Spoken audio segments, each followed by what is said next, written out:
everyone, and hello to all the pageant fans all over the world, the universe rather, and to my new subscribers and returning viewers. Welcome back to my channel. Before I start with today's episode, allow me to say thank you so much to my 5,000 subscribers. I really appreciate each of you, and thank you so much for your love and for your support. I hope that you guys will never change, and I hope that you guys will stay right there, just right there. Okay, since pageant season is really over, I'm hoping that we'll still be together till next year. And thank you so much for subscribing to my YouTube channel. I really appreciate each of you. And for today's episode here in my channel, it's all about Miss Universe 2019. It's all about the coronation night, what happened, my observation, and everything will be discussed here in my channel.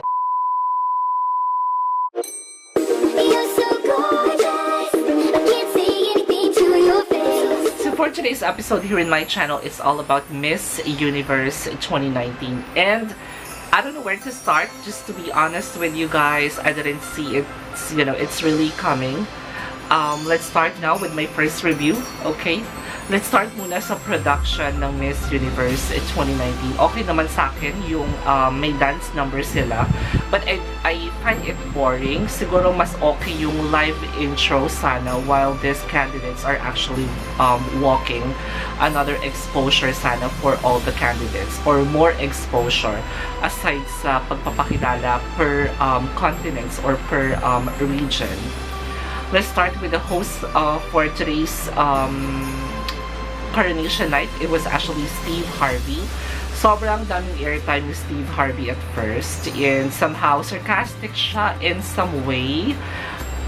I'm not sure if napansin nyo din yun while he's doing his interview portion with some of the candidates. Now, bigla kong na-miss si Ashley Graham, Lou Sierra, and Carlton, as pageant commentator while these girls are walking for a swimsuit and evening gown competition. And I'm not really a fan of Olivia Culpo. Sorry guys, but I cannot really move on. For me, Miss Universe 2012 is still Janine Tugonon from the Philippines. Ooh, okay. So let's move on with the top 15 semi-finalists. I am happy that most of my hot picks are included in the top 15 semi-finalists, and some of them are part of the wild card. Puerto Rico is actually part of my Americas. Thailand, Indonesia, and Vietnam is part of my Asia. France is actually part of the Europe region that I picked, and also for the wild card, I have Venezuela, Colombia, Brazil. They were actually originally in my top 5 semi-finalists for the Americas. And then India as part of my Asia, but she's actually included as a wild card. Nigeria is actually in my Africa because I thought there is no wild card anymore. And the Philippines is part of the Asia, or part of my Asia as top picks. So 10 out of 20 of my hot picks are part of the semi-finalists, and I'm just so happy. Not bad at all as a newbie in this pageant industry. Okay, so let's discuss about the format. The kaba is real, announcing the top 10 from top 20 to top 10 semi-finalists. Talaga namang hating kapatid ang labanan. Talaga namang 10 girls will be out, 10 girls will be in for the swimsuit and evening gown competition. To be honest with you guys, I'm really sad for the Philippines kasi I'm expecting the Zini Ganados na makakasama o ang Pilipinas ay makakasama sa swimsuit round and evening competition because, sayang yung opportunity for Gazini Ganados to showcase, her performance because I'm pretty sure that she will really do great for swimsuit competition and for evening gown competition, but sad to say, she was actually not part of the top 10 semi-finalists.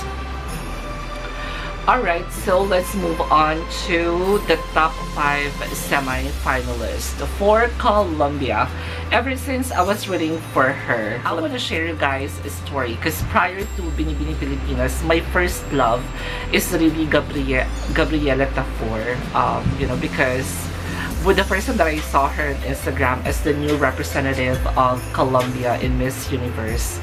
Sobra akong natuwa sa kanya, naaliw ako sa kanya. And what I like about her is that sometimes nilalike niya yung comment ko sa mga posts niya sa Instagram.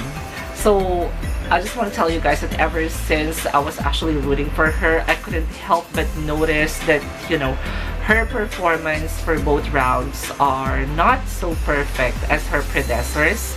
I can say that, oh, well, kasama naman siya sa top 5 semi-finalists, but I think mas binonggahan pa niya sana yung performance niya for evening gown competition and for the swimsuit competition, because it's like, you know, the her performance for both rounds are just, you know, the same during her national pageant. I'll move on now with Puerto Rico. Not really a surprise that she will be part of the top 5 semi-finalists. Her overall performance from the preliminary competition up until the finals night, I can say that it was really, it's all about consistency when it comes to Puerto Rico. Actually, what I appreciate about her is that, you know, it's really hard to be consistent with your performance. But from the preliminary competition and up until the finals night, like kung sinasabi, her performance was really awesome. It was really, you know, pure, full of consistency. So, not a surprise anymore. Let's move on with South Africa. There's something with Miss South Africa, the way she carried her gown in the, you know, long gown competition, and even during the swimsuit round, I can say that she's full of confidence. That's number one that I've noticed. She's really owning the night during these rounds of competition. If given a chance to choose the best gown during the finals night, I'll pick Miss South Africa's evening gown, because it's really majestic for me. And you know, the style, she actually incorporated their national costume as what she actually mentioned during, you know, her evening gown round competition while she's walking. Now let's move on to Thailand. What a performance from start till the top 5 semi-finalists. Her final question was really hard. I can definitely, you know, be honest about it. Her final question during the top 5 semi-finalists was really hard. But she managed to answer the question. However, medyo hindi lang aligned, or her answer is not really straight answer to that question. Maraming paligoy-ligoy.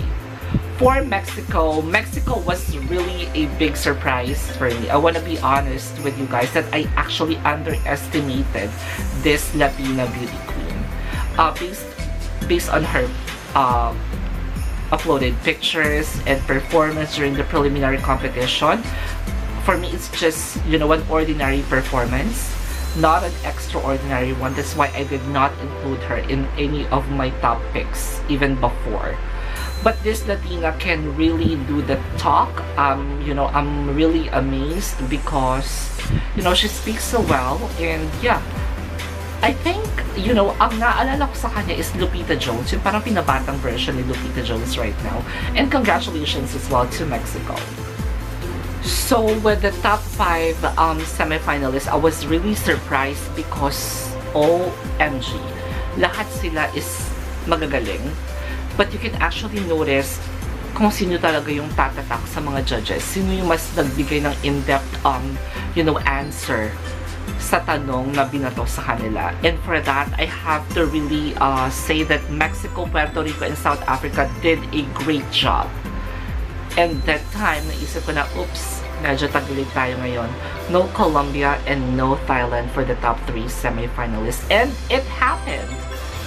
Well, I just want to highlight as well that these 3 ladies are really deserving to be, you know, our top 3 this year because they're very well-spoken, sobrang ganda, diretso ang sagot sa tanong, especially South Africa. So, from the final question for the top 3, you will know right after who will really win the crown or the title of Miss Universe, and it was South Africa.